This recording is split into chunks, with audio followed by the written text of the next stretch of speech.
Hey guys, welcome to the RC0 Gamer channel. Today, I'm going to rank the skills in the Survivalist Invisible strain. Until this video was published, the game was updated to version 266, and there are 10 skills for each playable character in the gameplay for now. I will introduce those skills and rank them one by one. First, we have the fitness skill. It's a very important general skill for almost everyone. Improving this skill can not only make you look like a muscle bull, but also lower your energy cost, which can slow the figure bar rising speed.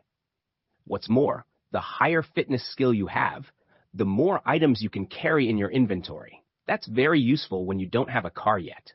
If you reach level 5 fitness, it can halve all damage received. So I will put the fitness skill in the A tier. Next, let's look at the hand-to-hand skill. This skill is quite useful in the early gameplay and for those who want to be the frontline hero. If you just have level 0 hand-to-hand skill, you can only aim at bodies and legs. However, once your hand-to-hand skill reaches level 1, you can aim at heads, which is the weakest body part for almost everyone, unless they wear a helmet.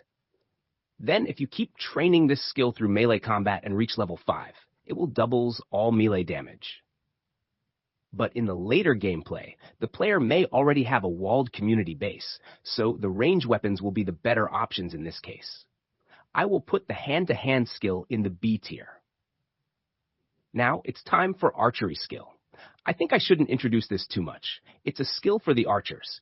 Each level adds 50% bow damage and increases your shooting accuracy. If you have level 5, multiply bow damage by 3.5 times. And here's another thing you need to know. You can't aim at legs with your bow if your archery skill is lower than level 1. Likewise, you can't aim at heads unless you have level 2 archery skill or above. While I personally don't like to use the bows, I will put the archery skill in the B tier. Okay, let's go for the next one, firearms skill. Just like the archery skill I mentioned above, as the firearm skill rises, your gun-based damage and accuracy will rise at the same time. And also, there are some body parts aiming limits in level 1 at legs and level 2 at heads. But level 5 firearms skill only doubles all gun-based damage. Just keep this in your mind. However, the guns are more powerful weapons than the bows, and you can use the guns to point at those single-injury hostile human NPC to threaten him or her to surrender you. In a word, I prefer to put the firearms skill in the A tier. The next one is the stealth skill. A key skill in the whole gameplay. Each level decreases line of sight and range on how far entities can detect you. If you need to sneak in a hostile community or pass through a large infected horde peacefully, this skill can keep your operation goes well. So I will put the stealth skill in the A tier. Next, let's look at the construction skill. Each level unlocks new crafting and construction recipes. If your character has a low-level construction skill, then you may find that this guy can only help with a few things in the production for your team, because the low construction skill character almost can't make most of the useful items you need. In short, I think this skill is a must-have one, so I will put the construction skill in the S tier.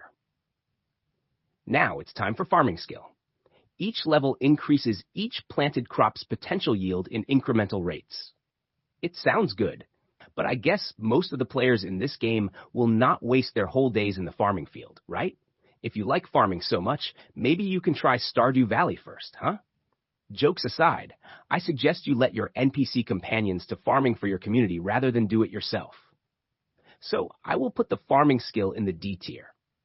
Okay, let's go for the next one, medicine skill. Each level increases the effectiveness of applied healing items like bandages. That sounds quite important, but in fact, with level 1 or above medicine skill, your character can handle the wound probably. So I will just put the medicine skill in the C tier. The next one is the cooking skill. Each level unlocks new cooking recipes. Just like the farming skill, you can leave it to your companions. But the main character you play had better have at least level 2 or above cooking skill. Or you may suffer when your character can't even skin a dead rabbit. So I will put the cooking skill in the C tier. Finally, the constitution skill. This skill is a literal lifesaver for every single character, with a level 1 skill or above. When you are knocked down by the hostile human characters, you will not die immediately. You can switch to one of your other members to save this character within the time limit. The higher the Constitution skill you have, the more time you have. If you are the only member in your community, you will be rescued by a random active community. Of course, the NPC who saved you often will demand you to pay for that. But who will put the money above their life? I guess only a few people think so. Anyway, I will put the Constitution skill in the S tier. Okay, that's all for today's video. Which skill do you prefer in your gameplay? I'm happy to see your idea in the comments below. What's more, if there is any error in the video, I'm happy to see you correct it in the comments. If you enjoy this video, please don't forget to give it a like to let me know. Thank you for watching. See you in the next video. Peace.